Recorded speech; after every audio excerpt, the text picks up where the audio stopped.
Spy news, शोध सत्याचा। दत्तवाड जिल्हा परिषद मतदारसंघात राजर्षी शाहू विकास आघाडीचा जोरदार प्रचार सुरू असून जनतेने ही निवडणूक डोक्यावर घेतली असल्याचे चित्र पाहावयास मिळत आहे। दरम्यान दत्तवाड मतदारसंघातील खिद्रापूर या ऐतिहासिक गावात आज प्रचार दौरा उत्स्फूर्तपणे झाला। या प्रचार दौऱ्यात आबालवृद्धांपर्यंत स्वयंस्फूर्तीने सहभाग दर्शवल्याचे पाहावयास मिळाले। होम टू होम प्रचार करण्यात आला। यावेळी प्रत्येक मतदार वहिनी, दादा, आम्ही तुमच्या सोबत आहोत, तुम्ही निश्चित राहा असे सांगताना पाहावयास मिळाले।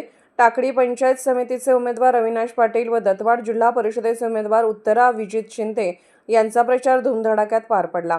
गल्लीबोळ, वाडी वस्ती, घर टू घर प्रचार यंत्रणा राबवण्यात आली। यामध्ये छत्रपती ग्रुपचे संस्थापक अध्यक्ष प्रमोददादा पाटील, माजी लोकनियुक्त सरपंच हैदर खान मोकाशी, हिदायत मुजावर, द्वारपाल लडगे, सुरेश यड्रावे, हसन चिकोडे, रावसाहेब रायनाडे, दयानंद खानोरे, माजी उपसरपंच पूजा पाटील, चेतन कदम सरकार, दादासो लाडगे, साहेबलाल इंगळे, विजय रायनाडे, बाबासो कागवाडे, राजू सुंके, बाबासो मुजावर आदी कार्यकर्ते, नागरिक मोठ्या संख्येने उपस्थित होते।